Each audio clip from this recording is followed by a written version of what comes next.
Let's take a look now at section 15.2, and let's talk about line integrals. Before we begin any theorems or even any definitions, let's start off with just a little bit of intuition. Let's say we have a curve.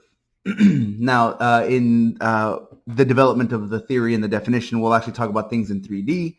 They'll go up and out in space. But for now, let's just imagine you have a curve on the plane. So it's perfectly flat. Okay. Now, let's say that out of this plane, you had a particular height. So on this curve, you're going to build something. And so right here, you're going to build to a particular height. And right here, you're going to build to a particular height. And there's going to be a different height at each one of these points. So you would end up with something like this, where here I'm going to tip this over a little bit. At every point, there's a particular height. All right. Okay, well now let's say that I wanted to take all of the stuff that I just built up, and I wanted to find the integral. Well, what do you mean? The integral is not defined this way. Well, that's what we're trying to do. We're trying to define it a different way. Normally, when we define an integral, we define it over the xy plane or on the x, y, z coordinate system, but every time we're looking at small little rectangles or small little parallelepipeds. Well, that's pretty much what we're doing here. The difference being that now our domain isn't a straight line and it isn't an open region. Rather, it's a curve. Well, okay, but how would I define the integral?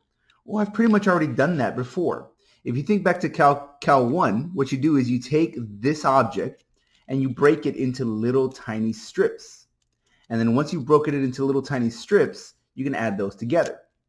But the question might still remain, well, yeah, but it's curved, it's warped. How can I do that?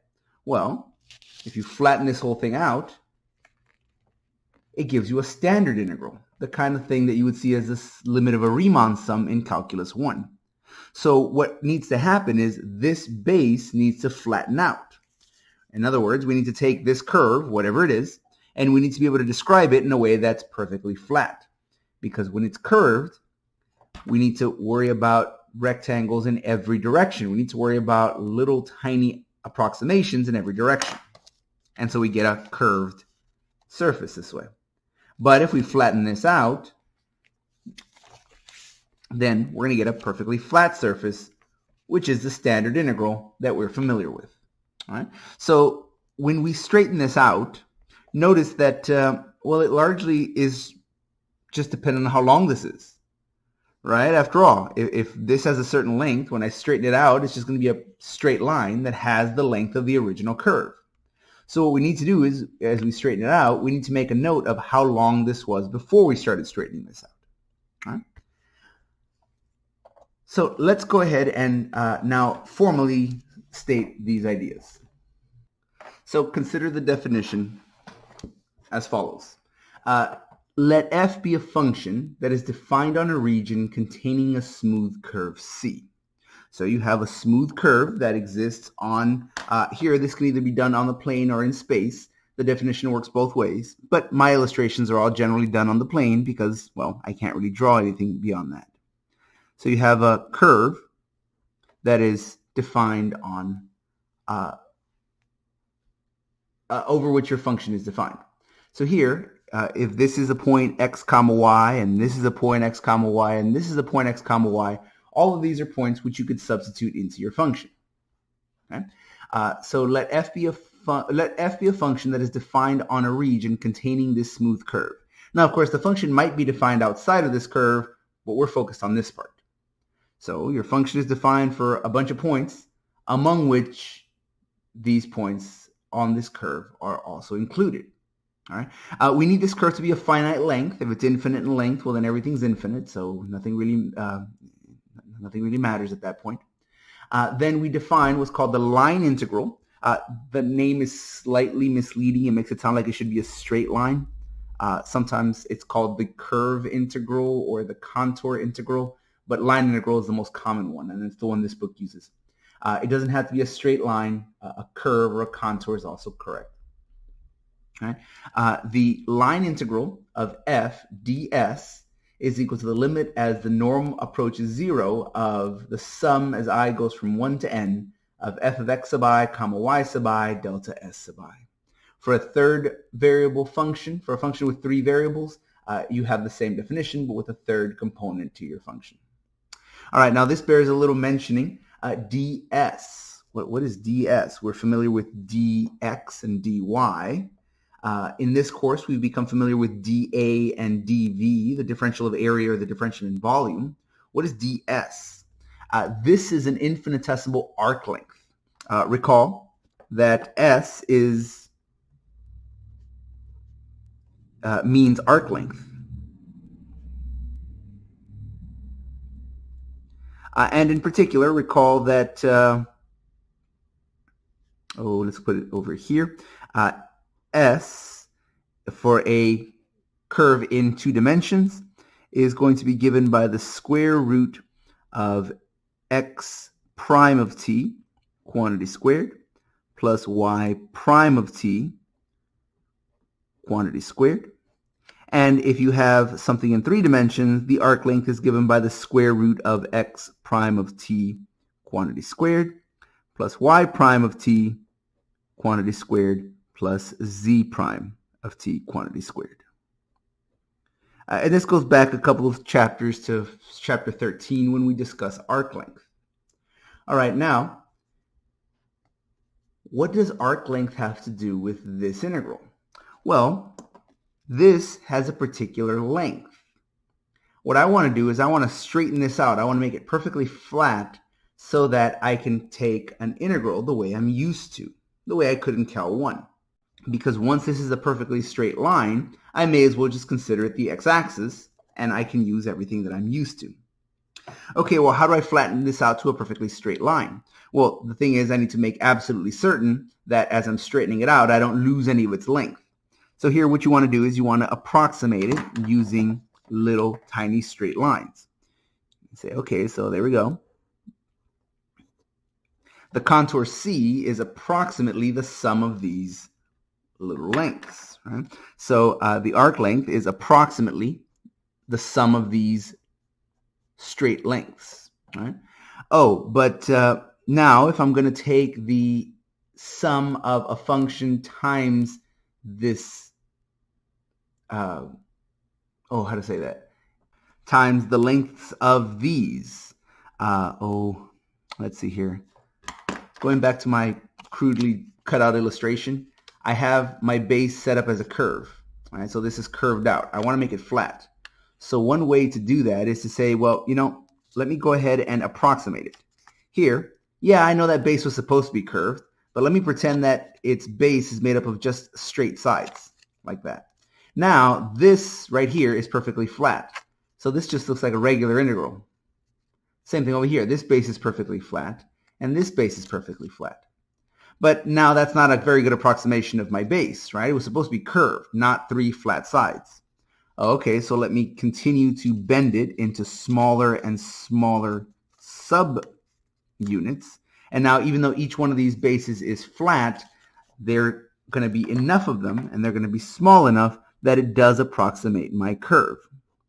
All right? So here, I can say that my integral is simply my height, which is given by my function, times my base. And notice that my base is just a little tiny bit of arc length of this whole curve.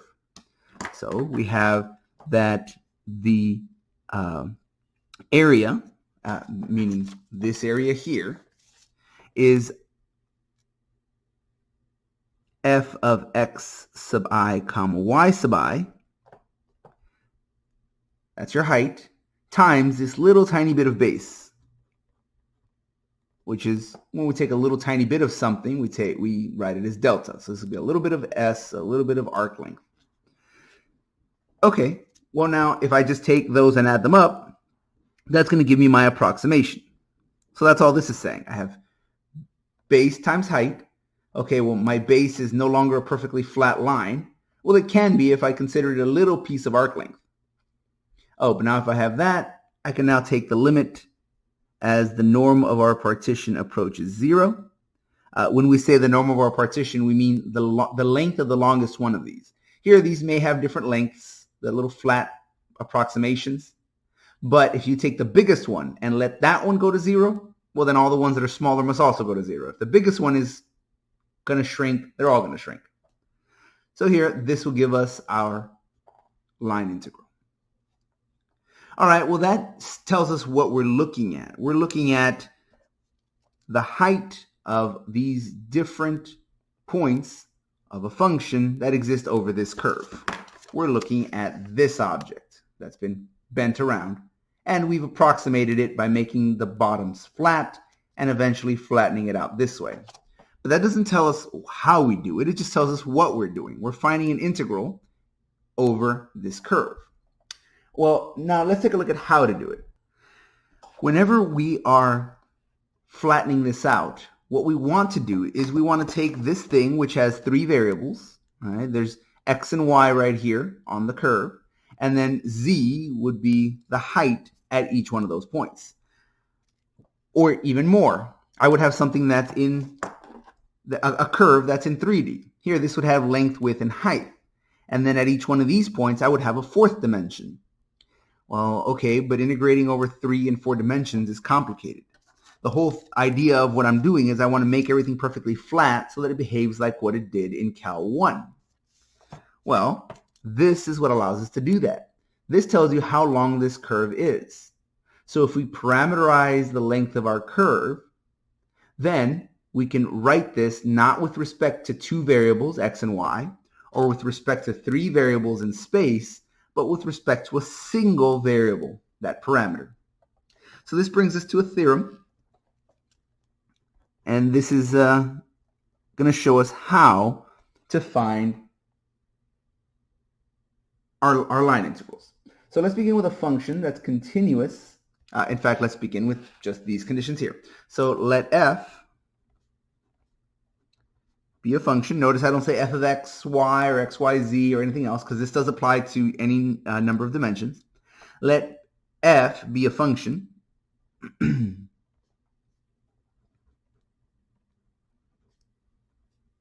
defined on a region. Notice I don't say plane region or solid region, just a region, because again, it doesn't matter how many dimensions we have. But it does matter that this region should contain a smooth curve C. Again, smooth just means the derivatives exist.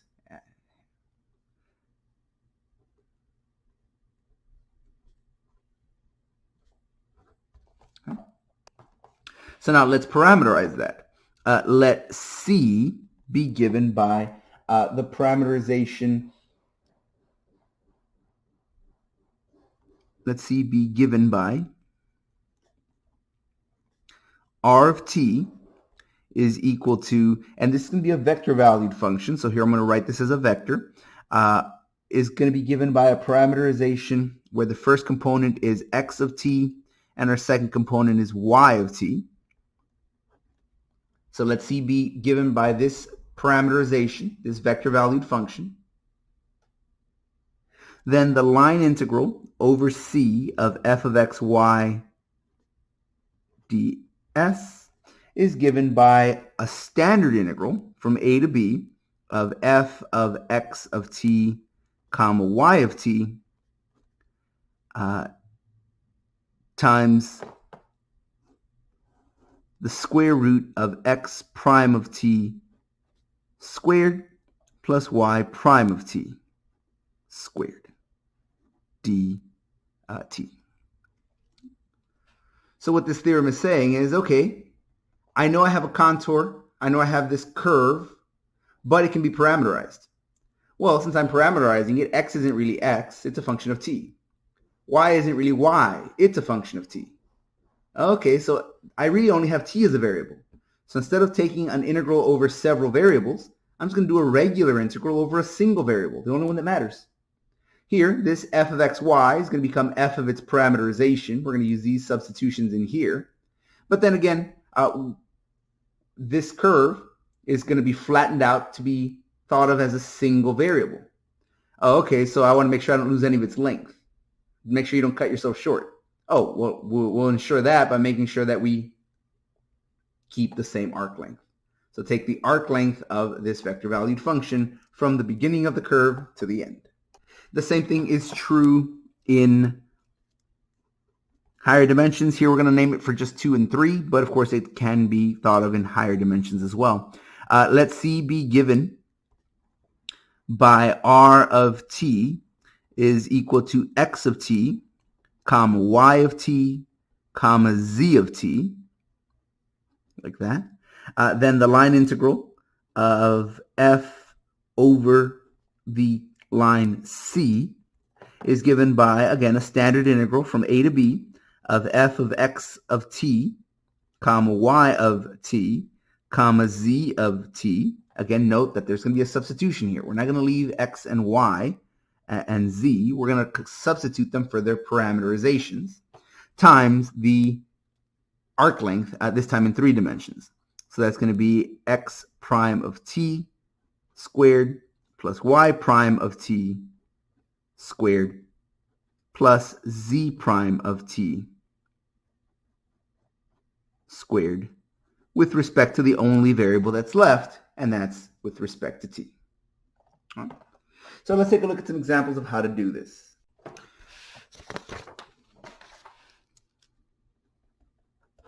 All right, so let's start off with something where they give us a parameterization. Here we're going to say take the line integral over c of 2x, y, z ds. And here they're going to give us a parameterization. They're going to tell us, oh, and by the way, your line c is given by the vector valued function where the first component is 12t. The second component is 5t, and the third component is 84t. Just like that. Okay.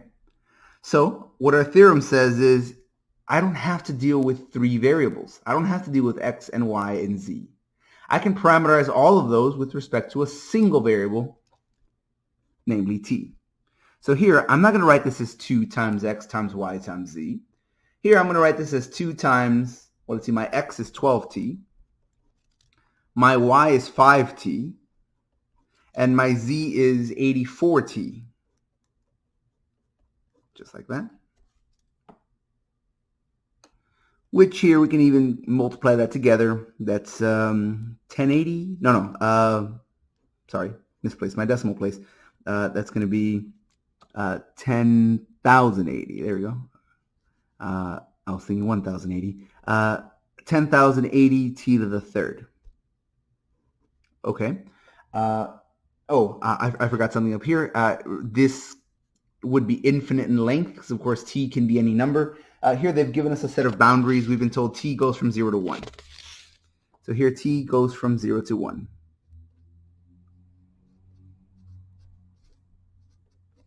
Okay. All right, so I don't want to deal with 3 variables. I've used these parameterizations to substitute. So now it's no longer with respect to 3 variables.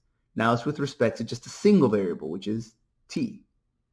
Oh, but now t is bound between 0 and 1.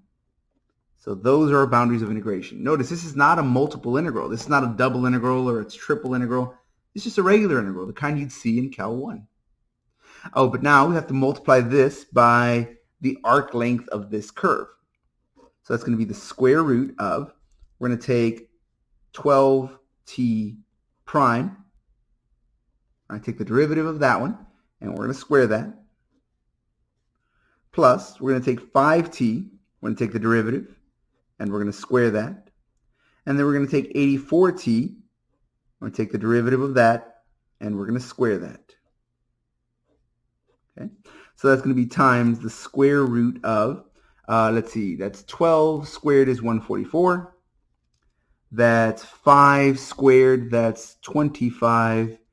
And that's, oh geez, I don't feel like doing that in my head, and I don't feel like writing it out. So let's see here. Oh, yeah, okay.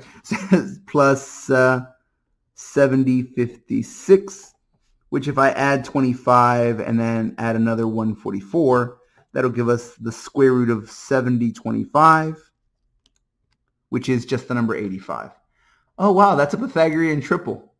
That's not one I recognized. So here, if I take these, add them together, and take the square root, that's just the number 85.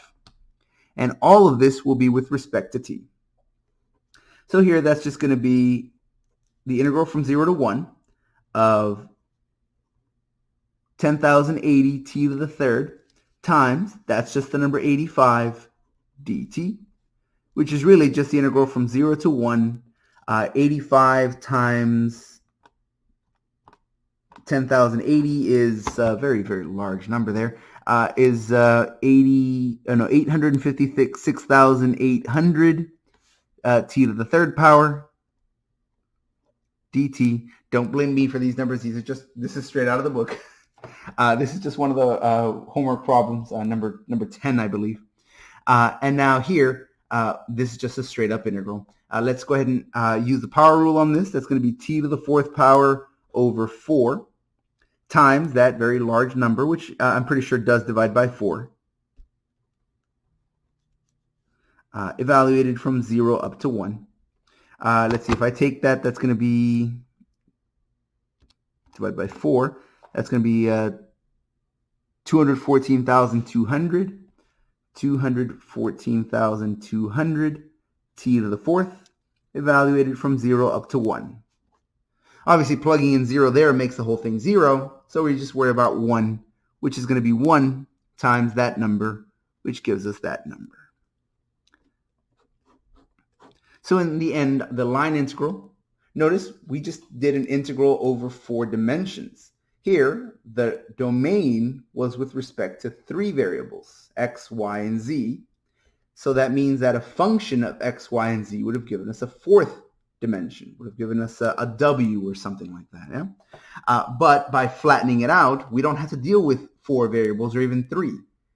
We deal with just a single variable, which is the parameterization, to give us a nice standard integral that we're used to. Now, as our next example, let's take a look at something where we may not get the parameterization.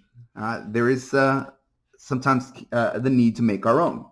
So here, the question is, go ahead and evaluate the line integral over c of x plus y squared ds.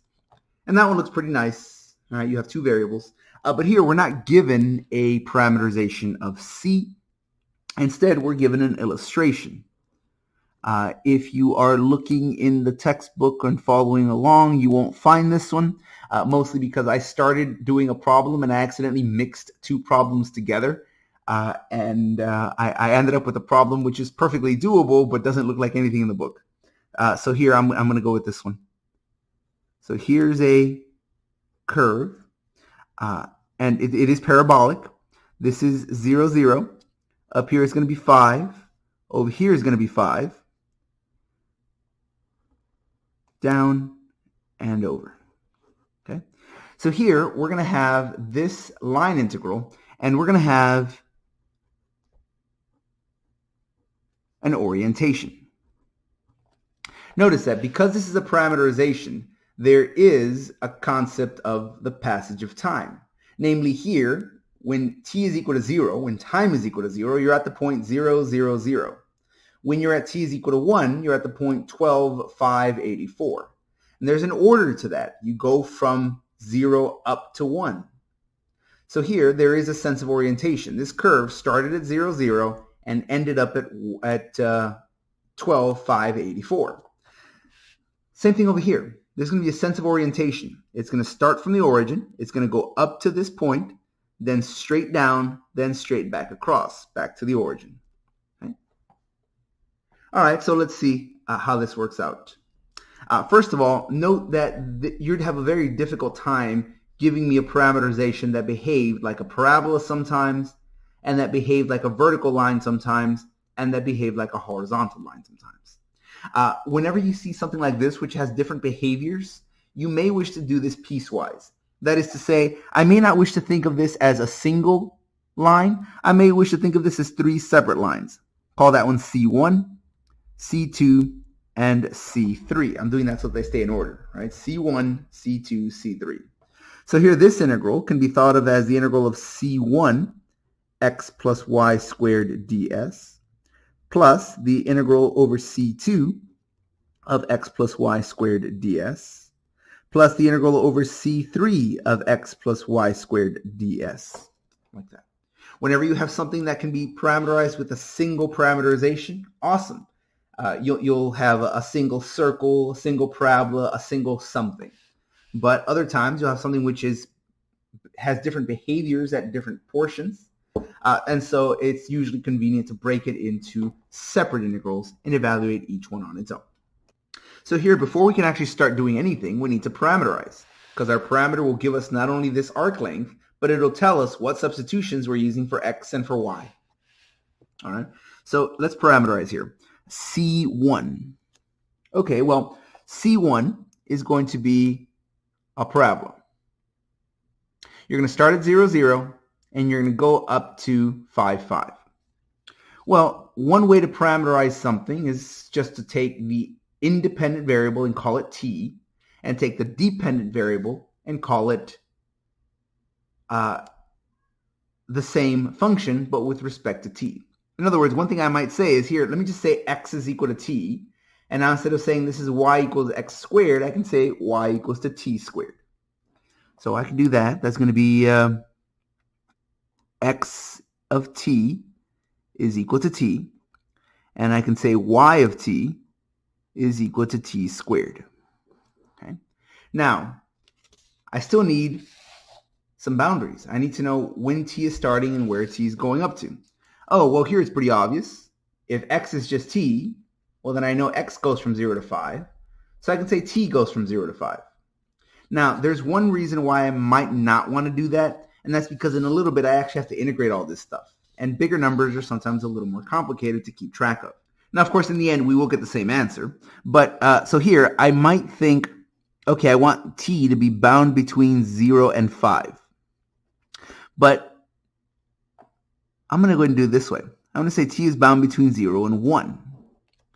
And you say, well, then that's not going to work, right? Because here, if t is bound between 0 and 1, well, then x would be bound between 0 and 1. And we know it's not. It's bound between 0 and 5. Well, you can always scale things. So if I say x is equal to 5 times t, then I can now say, all right, well, then if t is equal to 0, x would equal to 0. When t is equal to 1, x is equal to 5. Okay, so if that's my x, my y is just the square of that x, which I could also write as 25t squared. So here's a parameterization. You can parameterize things however you like. There are different versions of a parameterization. Here we could have said t and t squared from 0 to 5. Here I've chosen to do 5t and 25t squared from 0 to 1. You could probably find another 1,000 different parameterizations that are just as comparable, that work just as well. All right? So keep that in mind. Your parameterizations need not be unique. They just need to describe this region. Personally, and again, this is just a personal preference, I like to keep my piecewise functions. I like to make sure that the time interval, that these boundaries are always 1 unit apart. So 0 to 1, 1 to 2, 2 to 3. That's just a personal preference. You can do whatever you like as long as it does describe that region. So now let's describe C2. C2, we'll notice that it's vertical. And because it's vertical, that means the x value never changes.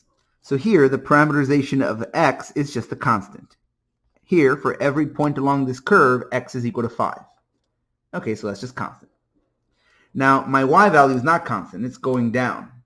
It's going to start from a maximum of 5 and then go backwards. Whenever you have something like that, which starts at a maximum and goes backwards, you're going to want to start with the maximum. Here, the maximum y value is 5, so start with that, and then subtract something away. Now, here I'm going to leave a little bit of space because this isn't the full answer. I'm going to modify it ever so slightly. So here I'm going to say 5 minus t. Okay. All right, now let's put our boundaries in. I can't use 0 to 1 again because I've already done that. This is time 0, time 1. So this one needs to start at time 1 because that's where the last one left off. So time 1 down to, and again, my personal preference is to keep these 1 unit apart. You can do anything you like as long as it does describe the region. As long as it does describe the line, I mean. So here I'm going to say t goes from 0 to 1, and then from 1 to 2. All right, you can't reuse this one because that's already giving you one part of your line. It can't also give you another part of your line. Otherwise, this wouldn't be a function anymore. You can't have one variable give you two different results. All right, so now let's compare and see if this does describe a region. Obviously, this is correct. It's a constant. The x values are always 5. Let's take a look at our y values. Okay, well, 5. Notice if I'm subtracting t, if I'm subtracting 1, at the very max, the very first point that I have is going to be 5 minus 1, which is already too low. So here, let me write this as 5 minus t minus 1. Wait, what now? Well, right here, if I plug in the number 1, that's going to be 1 minus 1 is 0, and I'm not subtracting anything from 5, which does put me right up there. In general, if this was 5, you would say t minus 5. If this one was 3, you would say t minus 3. Basically, this t minus something is just to offset the fact that you're no longer starting at 0. So if this was 4 to 6, you would start right here with t minus 4. Okay, so now you notice that the start of your line does line up correctly to where it's supposed to be. Here, if t is equal to 1, 1 minus 1 is 0. And if you're saying 5 minus 0, that's going to start up here at 5. But now, if I plug in the number 2 here, that's going to be 2 minus 1 is 1. 5 minus 1 is 4. Oh, that doesn't go all the way down to 0. It's supposed to go down to 0. Oh, okay, but that's just because that's not long enough. Here, this is a unit 1 length. So it's going to bring me from 5 down to 4. If I multiply that by 5, though, that's going to make this longer. So it's going to take me all the way down to the x-axis. Here I can write this as 5 minus 5t plus 5, or more simply, 10 minus 5t.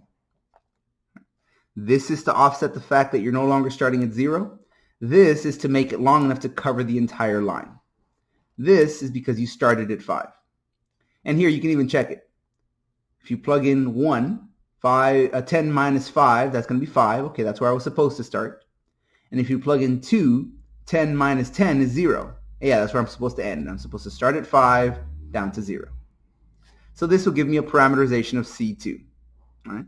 And then C3, go ahead and try that. Go ahead and pause the video and see if you can parameterize this final curve. Once you're done, go ahead and unpause the video and we'll finish it off together.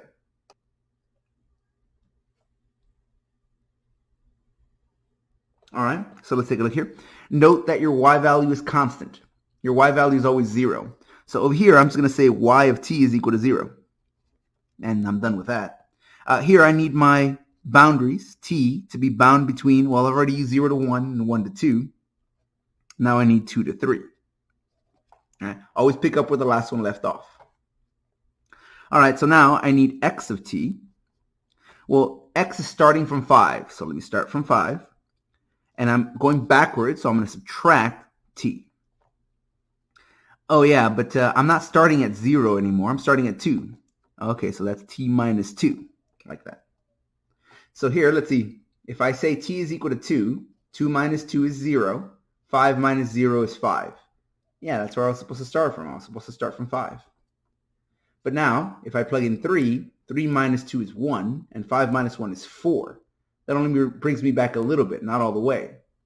Oh yeah, but that's just because it's not long enough. Here, if I take this and multiply by 5, that is now going to stretch that 1 unit length to 5 unit lengths. And so I can write this as 5 minus 5t plus 10, which would be 15 minus 5t. And here you can always check that.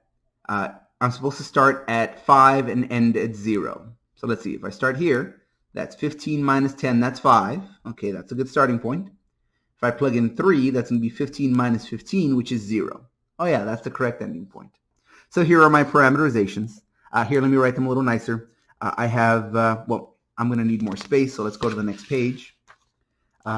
The line integral over c of x plus y squared ds is going to equal to the integral over c1 of x plus y squared ds plus the integral over c2 of x plus y squared ds plus the integral over c3 of x plus y squared ds, where c1 was given by r of t is equal to 5t comma 25t squared. And again, all I'm doing is I'm taking my my parameterization. That's the x component. That's the y component. Let's see here. And I'll call this an R1 so that it matches up with C1. My C2 is given by R2 of t is equal to, what was that? That was 5 comma 10 minus 5t, like that.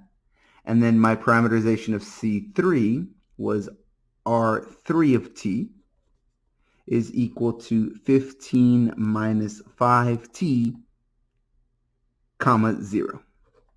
And these are my parameterizations. So now I can go ahead and write this as the line integral over all of c is equal to, all right, so now we're just going to start doing these. This very first one, let's go ahead and color code some stuff because, well, I have colors and I'm just that kind of person.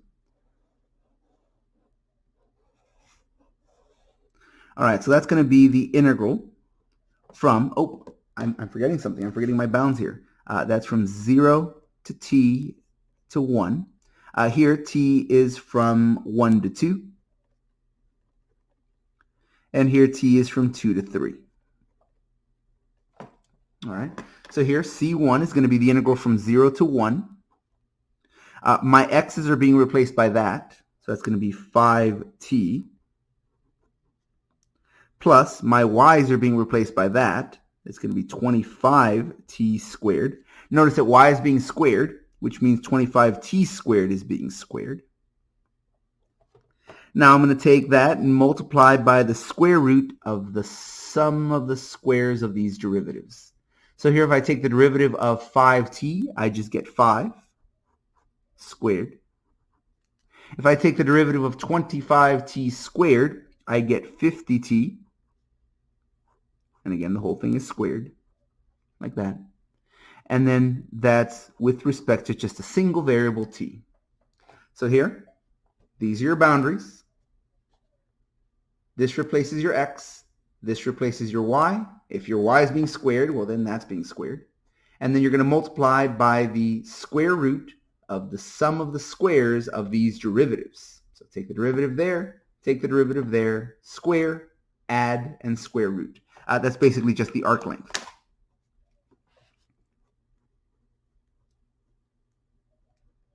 Of that vector from 0 to 1. All right, go ahead and set up the other two. You have two more integrals. Go ahead and pause the video and set up the other two integrals. And once you have an answer, go ahead and unpause and we'll set the other ones up together.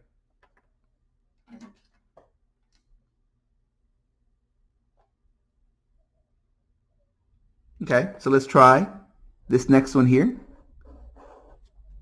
And that's going to be this one. All right, so that's going to be the integral from, now that's 1 to 2, of my x is being replaced by a constant 5, plus my y is being replaced by 10 minus 5t squared. All right, the y is being squared, which means that will be squared, times the square root of, I'm going to take the derivative of 5, which is just 0, and square that, plus the derivative of 10 minus 5t, which is just negative 5. And I'm going to go ahead and square that. And all of that will be with respect to t. Okay. And then the third one,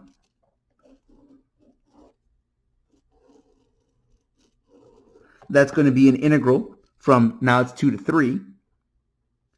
My x value is going to be 15 minus 5t.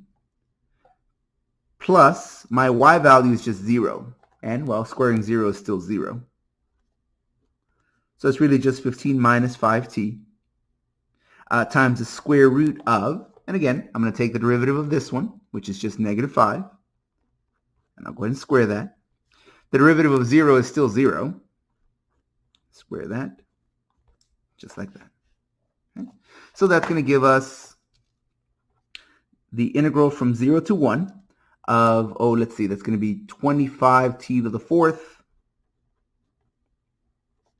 time, plus 5t times the square root of, that's 2500t squared plus 25 dt. I forgot my plus signs here. After all, these are all being added together. All these integrals are added together to give us our total integral. All right. Here, that would be the integral from 1 to 2 of, if we square this out, that'll give us 25t squared. That'll give us minus 100t plus 100 plus another 5. So plus 105 times the square root of, that's just 25. The square root of 25, which is just the number 5. So all of that times the number 5 dt. Plus the integral from 2 to 3. Here, nothing really happens because 0 squared is still 0. So that's just going to be 15 minus 5t times, and again, that's also 5, right? The square root of 25, which is just 5. And there we go. There's our setup. At this point, I'm going to go ahead and stop because now it's just regular old integration. Here, that would just be the power rule. That would just be the power rule. Let's see. I have a sum of squares. That would be a trig substitution. I have to use the tangent substitution. U is equal to a tangent of theta. All of those are ones that you can do. So I'm just going to go ahead and say, okay, now that the setup is correct, I think we can go ahead and stop now. So here, that would be, equals whatever our answer would be. You'll notice that for many of our exercises in this section, and really for a good part of this chapter, the part we'll focus on is mainly setup. That is to say, can you get to this point where you're given a description, you're told here's what we want, and here's where we want it, and now can you set it up so that it could be done as just a nice regular integral? Your job in many of these problems are going to be to take something that's of a Cal 3 level and rewrite it so that it could be done by someone in Cal 1 or Cal 2. Right? So for us, this is sufficient for now. Okay, so now for the next thing we're going to be looking at here, we're still looking at line integrals, but we're going to look at them in a slightly different context. Over here we saw, okay, there's some function that's being applied to some curve. Where are we getting that function from? Where are we getting that curve from? So let's give just a little bit of context to this. Consider a vector field. Okay, and here I've drawn a very elaborate vector field. It's well, imagine that's some wind, and the wind is blowing this way. And now let me introduce you to a couple of friends of mine. These are Roy and Callum. I actually know a couple of guys named Roy and Callum, and they kind of look like this, minus the red and blue face. Well, usually. Well, Roy and Callum are going to go for a bike ride, obviously, and they're going to both start in the same place, and they're going to go end up at the same place, and they're going to race, and they want to see who gets there faster. But there's a whole lot of wind going on, so they're both going to choose the path that they think is best for them.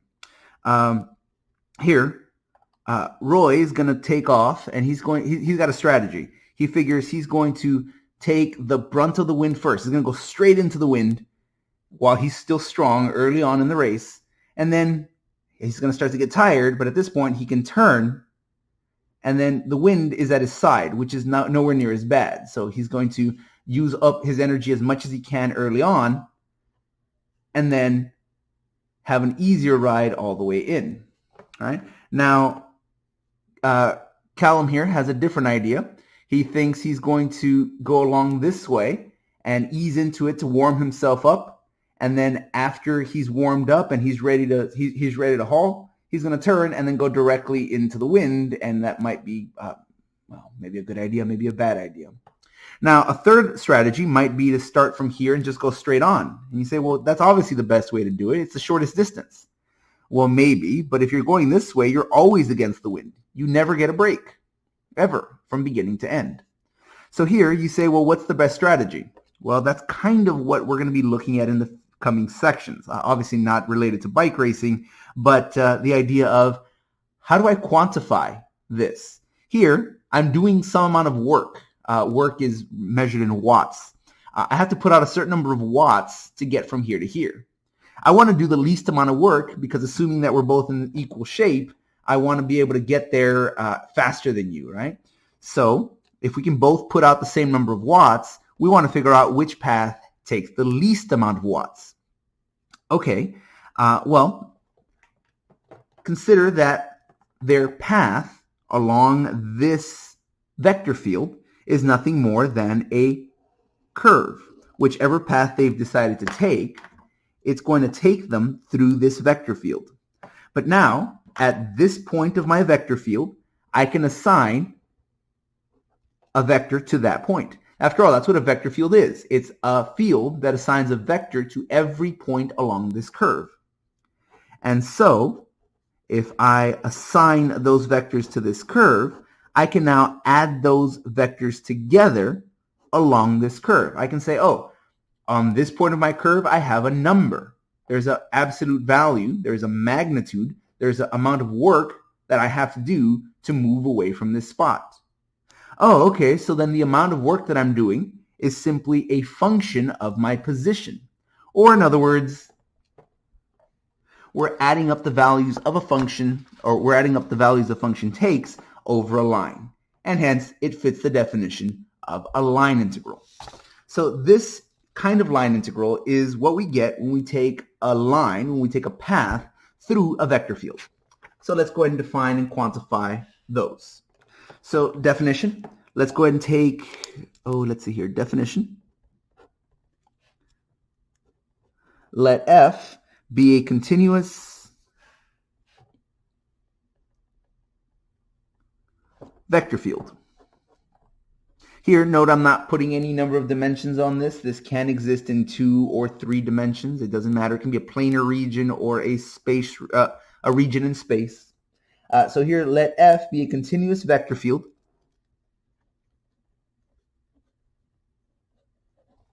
that's going to be defined on a smooth curve C. Now, as we've mentioned, it can be defined elsewhere, but we're going to focus on the curve.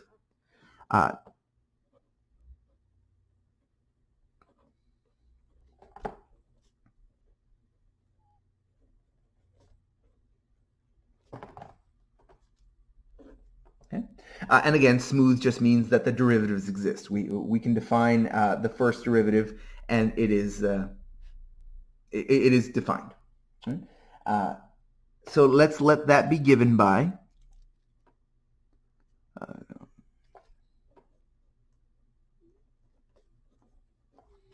a vector valued function r of t equals to, actually, let me not write what it's equal to, because again, it can be any number of dimensions. And here I don't want to peg myself down to a vector of any particular dimension. So here we're just going to say it's equal to r of t, whatever that might be, and whatever number of dimensions it might be, with the single parameter bound between a and b. So these are our conditions. Then the line integral of the vector field on C is given by the notation, the line integral over C of f dot dr. Here, notice the dot product notation. This is going to be a nice mnemonic here in a moment when we actually start doing the computations. And here that's given by the line integral over C of f dot t ds, which we'll explain here in just a moment, is equal to the integral from a to b of the vector field over its dimensions dot r prime of t dt. So we can take the contour integral, the line integral, and write it as a single dimensional integral that you might be familiar with in Cal 1. This is called the line integral of f on c.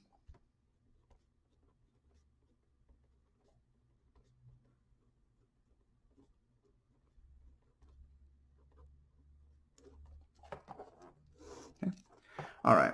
And we'll say goodbye to Roy and Callum here, although we won't say goodbye to them for too long, because there'll actually be some nice applications. There'll be some of our visual aids for a few sections throughout this chapter, because most of our concepts are very applied when you consider them over a vector field. And a field of wind is a good example of a vector field. So here, let's go ahead and talk about what this definition is saying, and then we'll see some examples of it in action.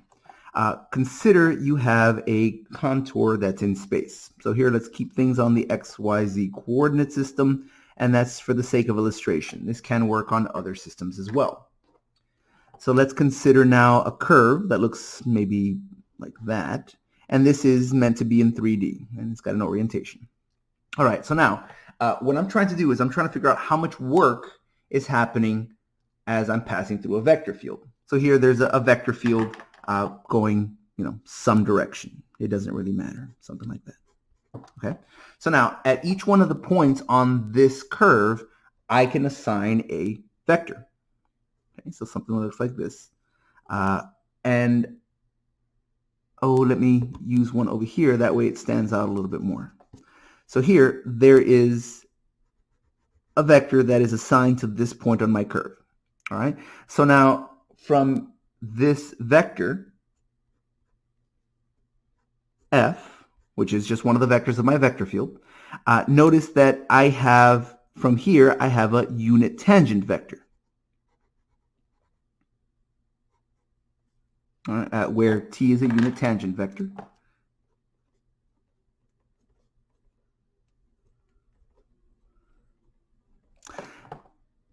I don't apply all of the force at this point. I only have to consider the part that is in my direction. In other words, if you were going back to your vector field here,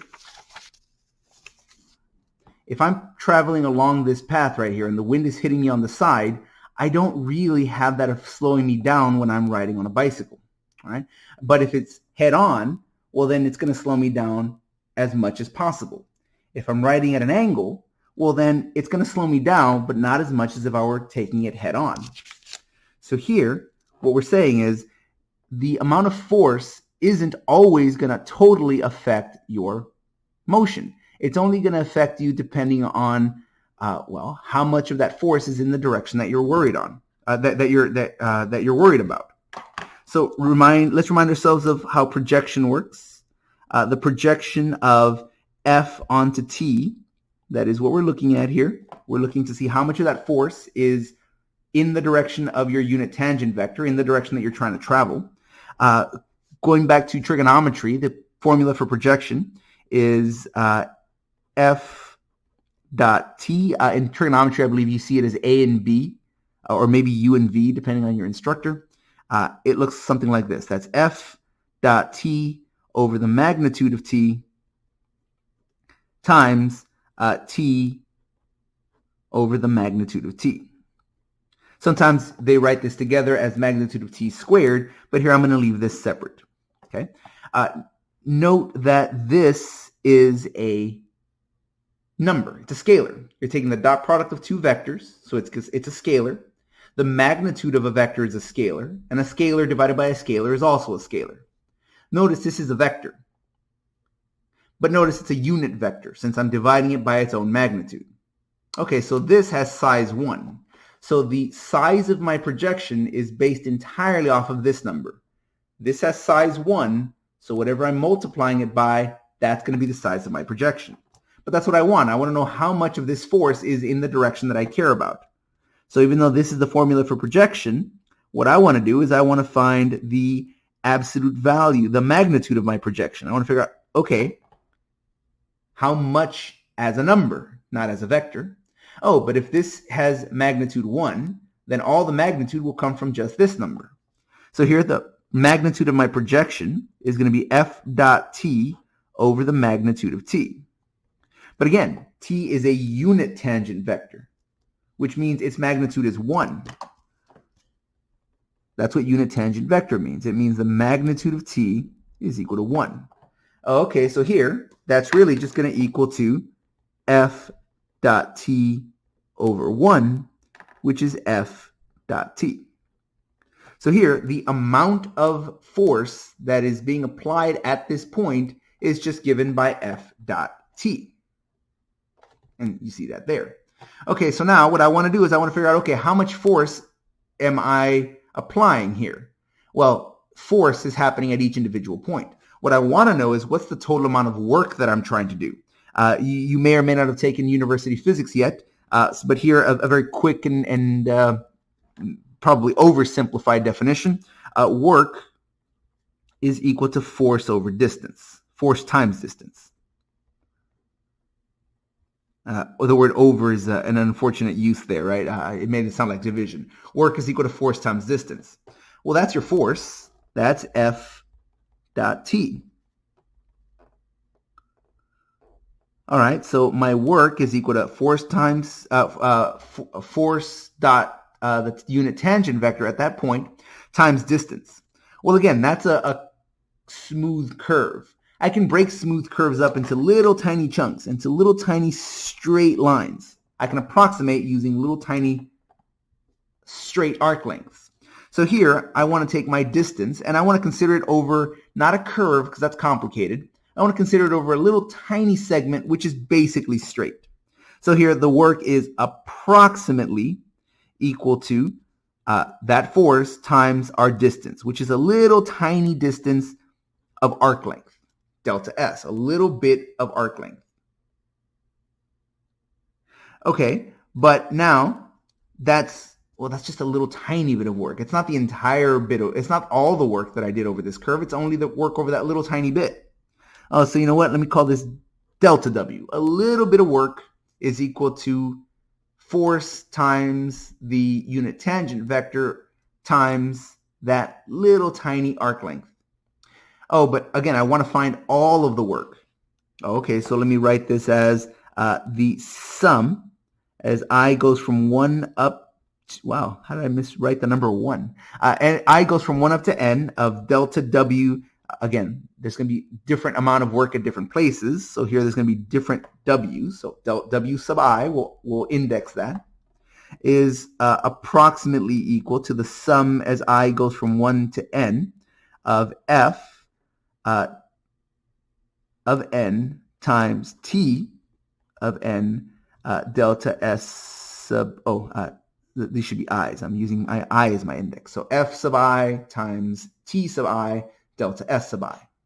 But now, this is an approximation that is limited only because of the fact that these are straight arc lengths which only approximate a curve.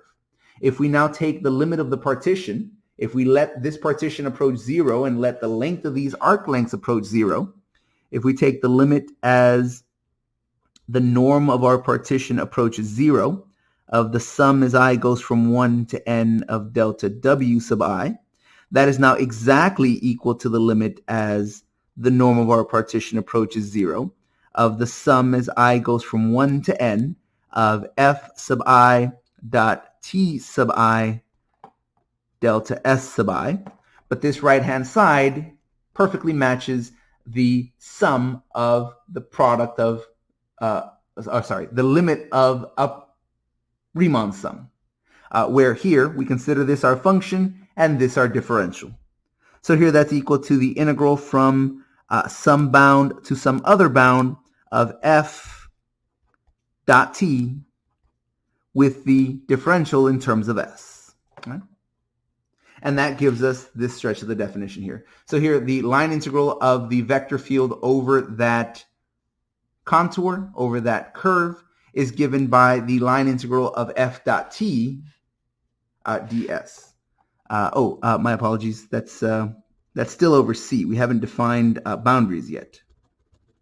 Okay? So that's still a line integral over the contour C. We haven't actually bound it by anything yet. In order to bound it, we need to parameterize, because this is still with respect to arc length.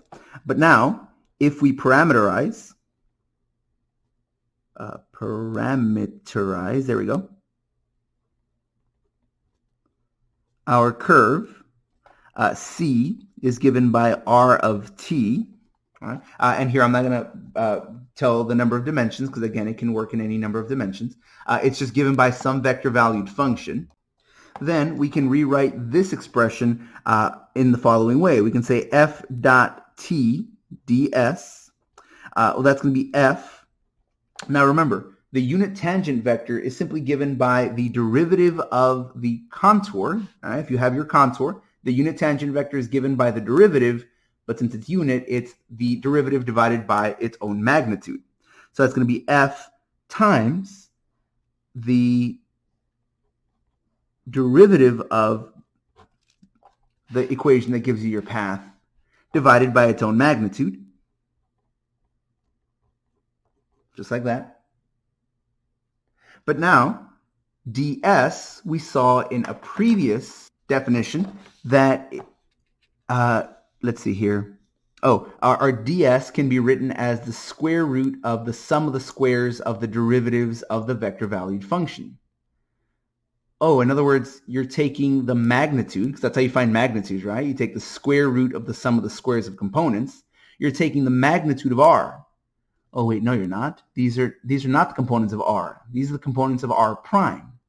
Okay, so then this here, this component, this ds, can be written as the magnitude of r prime dt. So here that's going to be the magnitude of r prime dt. Oh, but now these are the exact same number, which means they divide out. And so now we can write this as the integral. And now we've removed the need for a contour. We've parameterized everything. So now everything's in terms of one variable. So that means that variable can be bounded by constants from a to b of f times the derivative of r of t dt. And so that brings us back to where we were up here. All right? So let's take a look at an example of this. Here, let's go ahead and find the work done by a particle that's traveling through a vector field. So let's see here. We're going to go ahead and find, we're going to evaluate the integral over C of, the integral of our vector field over C, where our vector field is going to be given by f of x comma y comma z is equal to the vector x squared comma y squared comma z squared. And our contour, our line C, is given by the vector valued function r of t is equal to 2 sine of t comma 2 cosine of t comma 1/2 t squared. Just like that, where t is going to be bound between 0 and pi.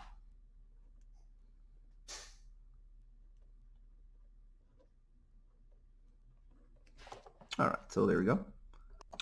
Here, by our theorem, we have that the line integral over C of f dot dr is given by the integral from a to b of f dot r prime of t dt. Right? Here, notice you can even think of this as dr, the differential of r. Well, look, r is a function of t. So here you can think of this as dr is r prime dt, just the chain rule. Right? Take the derivative of that thing. Okay, so now it's just a matter of substituting in the appropriate values.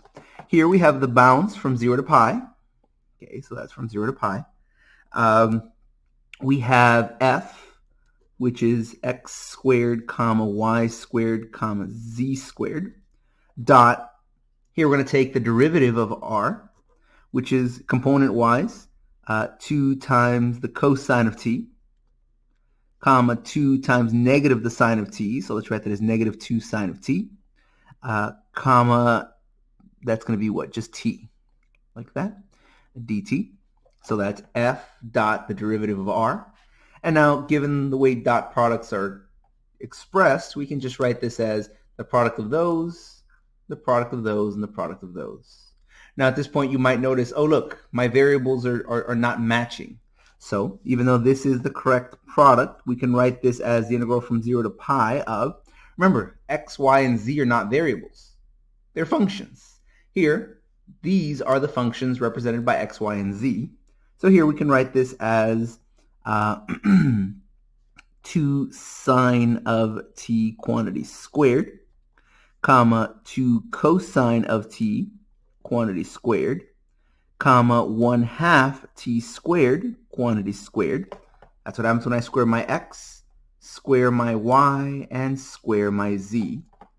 Dot with 2 cosine of t, comma negative 2 sine of t, comma t dt. Right.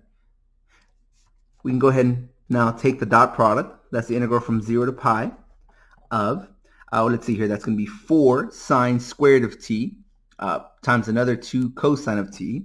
That'll be 8 sine squared of t cosine of t. Okay. We're going to take this product here, and that'll be a negative, so we can write that as minus. Let's see, that's 2 squared is 4 times 2 more is 8 cosine squared of t times sine of t, like that. And then here, that's going to be 1/4 t to the 4th times another t is 1/4 t to the power 5 dt. Just like that. Here, it's probably best to split this into 3 separate integrals. Integral from 0 to pi, well here I'll write that as 8 times the integral from 0 to pi of sine squared of t cosine of t dt. And now that one just uses u substitution. Sine of t is equal to u, so du would be cosine of t dt.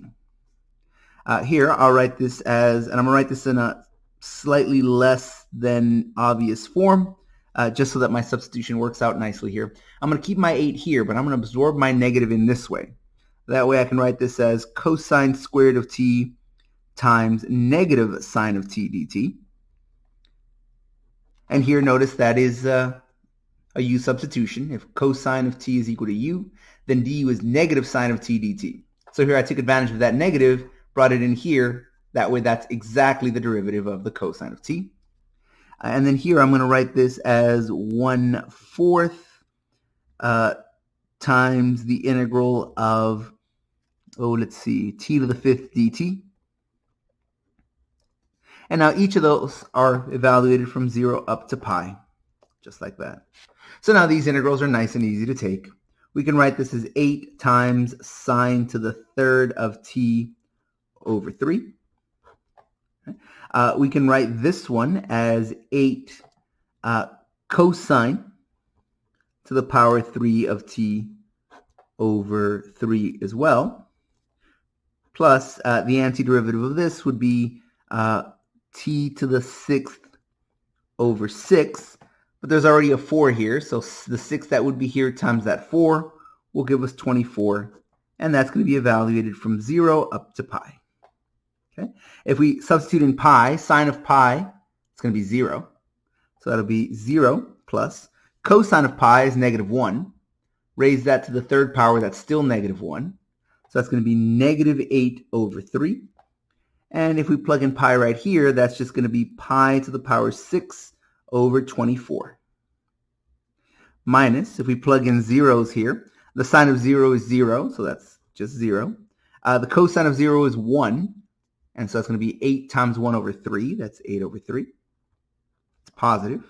And here, if I plug in 0, well, the whole thing is 0, so I don't worry about that. So that's going to give us pi to the power 6 over 24 minus 8 over 3. And then over here I have another minus 8 over 3, which gives me a result of pi to the 6th over 24 minus 16/3. Or if you want to give these a common denominator, you can write that as pi 6th. Let's see, I can multiply the top and bottom by 8 here, which will give me minus 128 over 8. And either of those would give me a perfectly valid answer. So if you were a particle that happened to be inside of this vector field, and you were to trace out this path, the amount of work that it would take for you to go from the beginning of this path to the end of this path through this vector field is that much. That's how much work you would do to go from one point to the other. As our last example, let's consider an alternate notation of this. This won't be any different than what we just did. However, sometimes our integrals are written in what's called differential form. So note, if you take the line integral over c of f dot dr, you can write that as the integral over c of f dot dr dt dt. After all, r is a function of t, so if we're saying dr, that's really the differential of r, which is the derivative of r with respect to t times the differential of t. Basically just a chain rule. If r is a function of t, this is how I find its differential. You take the derivative times the differential of the original variable t. But here, you can write that as the integral over c of, let's say f is written in its component form. You can write that as m comma n. If this was in three variables, you would write this as m comma n comma p if you had a vector field in 3 dimensions. But here, this will work either way. Times, well, the derivative of r is simply going to be given by the first component of r, which typically gives us just the x variable as a function of t, comma the y variable as a function of t. That's the derivative of r. And say, well, no, that's just r. The derivative of r is I'm going to take the derivatives of each of these. Okay. And then that's going to be integrated with respect to t. Oh, but notice the way dot products work, that's just the integral over c of m x prime of t, like that, m times x prime of t. Here I'm going to write this as dx dt, just to keep things from looking a little awkward. If I write m of x, it looks like I have a function of x, but really it should be m times the derivative of x with respect to t, plus the derivative of y with respect to t times n, dt, which is really the integral over c of m dx dt dt, plus n dy dt dt, which, well, this is the derivative of t with the derivative of x with respect to t times the differential of t, which is really just the differential of x. So here we can write this as the integral over c of m dx plus n dy. Same thing here. Right? This is called the differential form. This isn't really a definition. This is just a different way of writing. It's a different notation, if anything else. This is the differential form of a line integral. So a question might be something like, okay, here's a vector field, and here is the parameterization of a line. Go ahead and find the line integral. However, another way of phrasing it would be using the differential form. So for example, here we could say, let's go ahead and evaluate the line integral over c of 3y minus x dx plus y squared dy, where c is going to be given by the vector valued function r of t is equal to 2t comma 10t. So here's your parameterization of your line. And here we're going to have this bound by the time parameter ranging from 0 to 1, just like that. Note this is exactly the differential form. You have this dx and this dy. Now, of course, one thing you could do if you were really uncomfortable with having two different forms is you could just consider this as your vector field.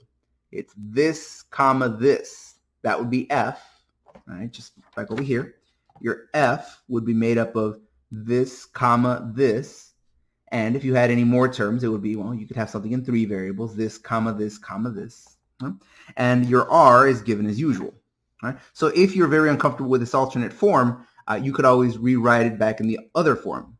However, this is simple enough to proceed as it is, as this notation tells you exactly what you need to plug in and where. So here we can write this as the integral over c of 3y minus x dx plus y squared dy. We can write this as the integral over, all right, well look, anywhere I have an x, I should replace it with a 2t. Anywhere I have a y, I should replace it with a 10t. Okay, so this is going to be 3 times y minus x, minus x. And now dx is saying, well, the derivative of x. Well, it's not the derivative, it's the differential. Right, but since x is a function of t, the differential is the derivative times the differential of the original variable. Or in other words, dx is just going to be 2 dt. Right? If the derivative of this is 2, the differential is 2 dt.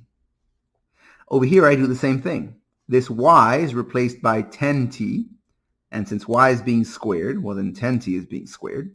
And dy is the differential of your y function, right? But since the y function is given by 10t, the differential of y is just defined as the derivative of y times the differential of t. Or in other words, 10 dt. Oh, but that's nice, because now everything's in terms of t. Oh, but since everything's in terms of t, that means I can take my boundaries from 0 to 1 right here, 0 to 1. And now I can clean this up, and everything will be nice. This is the integral from 0 to 1 of 30t minus 2t.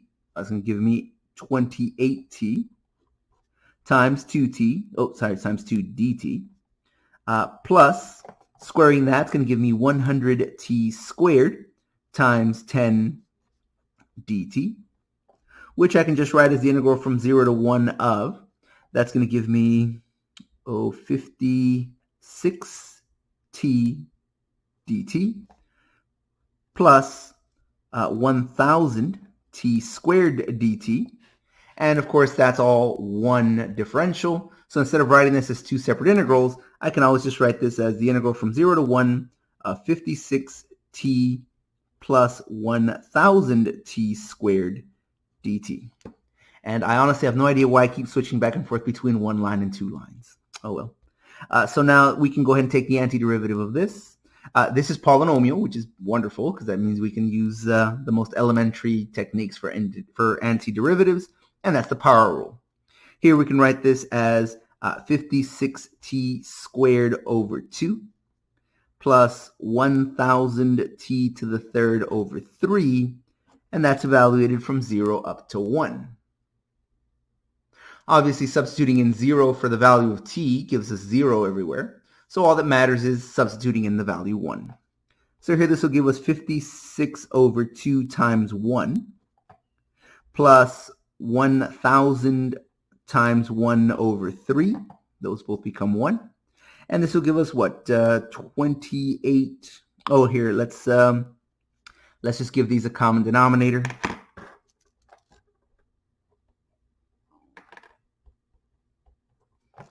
Right? And that'll give us 168 over 6 plus 2000 over 6, which will give us 2168 over 6. Oh, and I suppose that can be reduced. Yeah, because top and bottom are both divisible by 2. So I can write that as, which will give me 1084. Yeah, 1084. 1084 over 3. And that is our line integral. Right? So note that here in the differential form, you just fill in the blanks here. You know your x comes from your contour, so does your y. The differentials come from the derivatives of these times the differential of the only remaining variable, and these give you your boundaries. All right? So that is it for the section. We're going to be using this to we're going to be using these techniques in coming sections to interpret some applications. So here, make sure that you really understand how to do these kinds of integrals before you move on into any other section. This is very important. Without knowing what these mean and how they work out, most of what comes in the next couple of sections is very hard to even start with. So as an assignment for this section, go ahead and try 15.2. Let's do 1 through 17 odd. Let's do 27 through 31 odd. And then we'll do a assortment of individual problems, number 35, number 45, number 51, 55, and 59. This looks long because it's written out as an assortment of problems as opposed to a range, but this is, I believe this is 17 problems, which is about the same as we usually get. So here, go ahead and try these for practice. And again, I strongly recommend you actually go through these before you continue to any other section in Chapter 15, because this is the basis of everything else. All right? I hope everyone has a nice day. If you have any questions, please make a note of them, reach out to me, and I'll help you as I can.